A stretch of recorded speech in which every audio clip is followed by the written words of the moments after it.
Hello दोस्तों, स्वागत है भाई आप सभी का आज की वीडियो में। मैं आपका दोस्त आलोक राठी स्वागत करता हूं सभी का। दोस्तों, हमारी चल रही है आरपीएफ कांस्टेबल की 20 डे हार्ड चैलेंज सीरीज, जिसका आज हमारा डे 2 है। दोस्तों, आप कहते हैं कि भाई 20 दिन तो भैया बचे ही नहीं है। तो भाई देखो, जितने दिन भी बचे हैं हमें उतने दिन ही पढ़ना है, चाहे हमारे पास 15 दिन हो चाहे 16 दिन हो। ठीक है, उससे हमें कोई फ़र्क नहीं पड़ता, हमें उन्हीं दिनों को यूज़ करना है।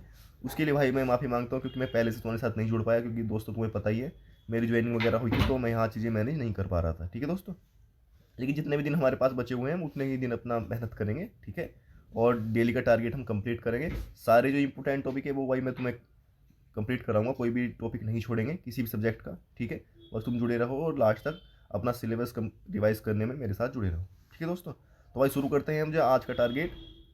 सबसे पहले दोस्तों हम बात करेंगे मैथ्स की। ठीक है, मैथ्स का जो कल दोस्तों हमने चैप्टर किया था उसका नाम था नंबर सिस्टम।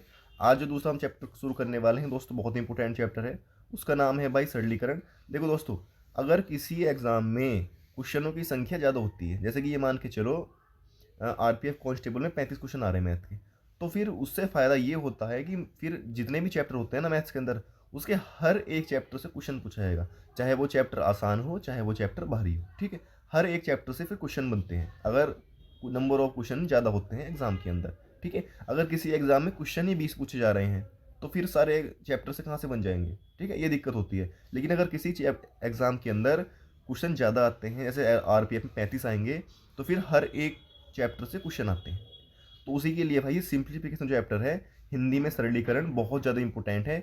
इस चैप्टर से कम 3-4 क्वेश्चन गारंटी से देखने को मिलेंगे। बहुत आसान चैप्टर है, अगर तुमने कंप्लीट कर लिया तो तुम्हारे 3-4 क्वेश्चन बहुत आराम से हो जाएंगे। इसमें करना कुछ नहीं होता, बस कैलकुलेशन होती है, प्लस माइनस गुणा भाग जोड़ घटा। ठीक है, इसके अलावा उसमें कुछ ज़्यादा हार्ड चीज़ें नहीं होती। तो आज तुम्हें सिंप्लीफिकेशन चैप्टर करना है अपने नोट्स से। लेकिन दोस्तों, इसमें ऐसे करना है, आज जो नोट्स हैं हमारे, वो नोट्स चाहे तुम ना भी करो, सिर्फ क्वेश्चन का ही प्रैक्टिस कर लेना, क्योंकि सिंप्लीफिकेशन चैप्टर के अंदर कोई नोट्स वगैरह नहीं होते, कोई कॉन्सेप्ट नहीं होता। तो सिर्फ तुम्हें आज करना क्या है, अपनी जो तुम्हारे पास बुक है, किसी भी कोई सी बुक हो, किसी भी एग्जाम की बुक हो, उसे उससे निकाल के लगभग 50 के समथिंग क्वेश्चन अपने रिवाइज कर लेना आज सिंप्लीफिकेशन चैप्टर के। तुम्हारा चैप्टर बहुत अच्छे तरीके से रिवाइज हो जाएगा। 50-55 क्वेश्चन कर लेना 1-1.5 घंटे में बैठ के। ठीक है, कोई दिक्कत नहीं है। अब बात करते हैं दोस्तों हम रीजनिंग की। रीजनिंग के अंदर जो आज चैप्टर करने वाले हैं, हम 2 चैप्टर करेंगे, क्योंकि दोनों चैप्टर बहुत छोटे छोटे हैं। एक तो करेंगे दोस्तों हम सादृश्यता, और एक करेंगे हम वर्गीकरण। इन दोनों चैप्टर को हमें आज रिवीजन करना है। जो तुम्हारे टीचर ने नोट्स बना रखे होंगे उन नोट्स से रिवाइज कर लेना है, और उसके बाद जो तुम्हारे पास बुक है किसी भी पब्लिकेशन की हो, उस पब्लिकेशन से इन दोनों चैप्टर के 25-25 क्वेश्चन प्रैक्टिस कर लेनी है। ठीक है, आधा घंटा तुम्हें रिवीजन में लगेगा इसके, और आधा आधा घंटा दोनों के प्रैक्टिस में लगेगा। ठीक है, 2 घंटे तुम्हें दे देना, क्योंकि भाई दोस्तों 35 नंबर की रीजनिंग आने वाली है। किसी भी चैप्टर को, किसी भी चीज़ को हल्के में नहीं लेना है। जिस चीज़ को हम हल्के में लेते हैं, बाद में वही चीज़ हमें दिक्कत देती है रियल एग्जाम में। ठीक है, तो रीजनिंग को भी भाई अच्छा करके चलना है। 35 क्वेश्चन एक बहुत बड़ी संख्या होती है, इसमें नंबर कटने तुम्हें नहीं देने हैं। 35 के पैसे अगर तुमने क्वेश्चन रीजनिंग में सही कर दिया एग्जाम में जाके, तो तुम्हें बहुत अच्छा फ़ायदा मिलेगा और तुम बाकी बच्चों से आगे निकलोगे जरूर। ठीक है, तो ये दोनों चैप्टर आज तुम्हें अपने रीजनिंग में कर लेने हैं। अब बात आती है जीके की। जीके में दोस्तों चल रही थी हमारी हिस्ट्री। हिस्ट्री के अंदर कल हमने 3 टॉपिक किए थे। अब आज के 3 टॉपिक देख लेने हैं तुम्हें कि आज हमें कौन से 3 टॉपिक करने हैं। पहला जो टॉपिक रहेगा वो गुप्त साम्राज्य का रहेगा, जिसमें कि हमारे चंद्रगुप्त द्वितीय और ये समुद्रगुप्त वगैरह हुए थे। बहुत इंपॉर्टेंट टॉपिक है दोस्तों, यहाँ से कालिदास वगैरह के बारे में जरूर पूछा जाता है, तो यहाँ से तुम्हें इसे अच्छी तरीके से पढ़ लेना है, गुप्त साम्राज्य। उसके बाद पढ़ना है हर्षवर्धन के बारे में। दोस्तों, हर्षवर्धन से क्वेश्चन बनता है जरूर, तो तुम्हें हर्षवर्धन के बारे में जरूर पढ़ना है। ठीक है, बहुत छोटे छोटे टॉपिक हैं दोनों। उसके बाद पढ़ना है हमें दक्षिण भारत के राज्य, जैसे कि चेर, चोर, पांड्य। इन चेर, चोर, पांड्य 3 ये टॉपिक हो गए हमारे आज हिस्ट्री के अंदर। गुप्त साम्राज्य, हर्षवर्धन और दक्षिण भारत के राज्य, ये 3 टॉपिक तुम्हें कंप्लीट कर लेने हैं। बहुत छोटे छोटे टॉपिक हैं, 1-1.5 घंटे में तुम आराम से इन्हें रिवाइज कर लोगे। ठीक है दोस्तों, तो ये तो हो गया हमारा आज हिस्ट्री का। अब बात आती है दोस्तों हमारी स्टैटिक की, कि हमें स्टैटिक के बारे में क्या पढ़ना है। कल दोस्तों हमने स्टैटिक में शास्त्रीय नृत्य पढ़े थे और उससे संबंधित कलाकार पढ़े थे। आज जो हम पढ़ने वाले हैं उसका नाम है भाई लोक नृत्य।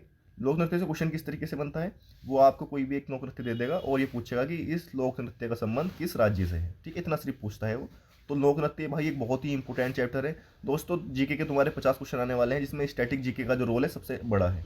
अगर 50 क्वेश्चन तुम्हारे आ रहे हैं, तो ये मान के जो 15 क्वेश्चन तो मिनिमम सिर्फ स्टैटिक से पूछे जाएंगे, 15 से भी ज़्यादा ही मान के चलो। ठीक है, तो जो भी स्टैटिक जीके के जो भी टॉपिक मैं तुम्हें बता रहा हूँ, उन्हें भाई बहुत ही पक्के कर लेना, तुम्हारे क्वेश्चन गारंटी से बनेंगे। तो दोस्तों, आज लोक नृत्य के बारे में भाई अच्छे तरीके से पढ़ लेना है। इनकी जो भी वीडियो इंपोर्टेंट वीडियो मेरे पास है मैं वो तुम्हें अपने टेलीग्राम चैनल पर डाल दूंगा। मेरे टेलीग्राम चैनल को जरूर जाके जुड़ जाना उससे। आलोक राठी नाम से मेरा चैनल है, डिस्क्रिप्शन में मैं लिंक भी डाल दूंगा। कल मैंने करंट अफेयर की क्लास भी डाली थी उसमें, ठीक है, तो आज जरूर जाना। उसकी लोक नृत्य हो गया वैसा इसका स्टैटिक का। अब बताती है हमारी करंट की कि हमें करंट में क्या पढ़ना है। दोस्तों करंट में जो पढ़ेंगे हम वो पढ़ेंगे अप्रैल 2024 का करंट अफेयर। कल हमने मार्च 2024 का पढ़ा था, आज हम पढ़ेंगे अप्रैल 2024। मैंने कल वाली वीडियो भी अपने टेलीग्राम चैनल पर डाल दी थी भाई, जिसने नहीं देखी होगी देख लेना। आज भी मैं अप्रैल 2024 के करंट अफेयर की जो क्लास है कुमार गौरव सर की, वो मैं देख के तुम्हारे अपने टेलीग्राम चैनल पर डाल दूंगा। तो मेरे टेलीग्राम चैनल पर जुड़ जाना जो अभी तक तुम नहीं जुड़े हैं, ठीक है दोस्तों। तो करंट की बात हो गई। अब बात आती है दोस्तों साइंस की। साइंस के बारे में हमें क्या पढ़ना है। साइंस के बारे में दोस्तों आज हम बायो शुरू कर रहे हैं। बायो के अंदर दोस्तों हम विटामिन के बारे में पढ़ेंगे, ठीक है। विटामिन बहुत इंपॉर्टेंट टॉपिक है भाई, यहाँ से क्वेश्चन देखने को जरूर मिलेंगे। तो आज हम विटामिन के बारे में पढ़ेंगे। जो मेरे पास इंपॉर्टेंट वीडियो होगी विटामिन की वो मैं अपने टेलीग्राम चैनल पर डाल दूंगा, आलोक राठी नाम है, जुड़ जाना वहाँ जाके अभी, ठीक है।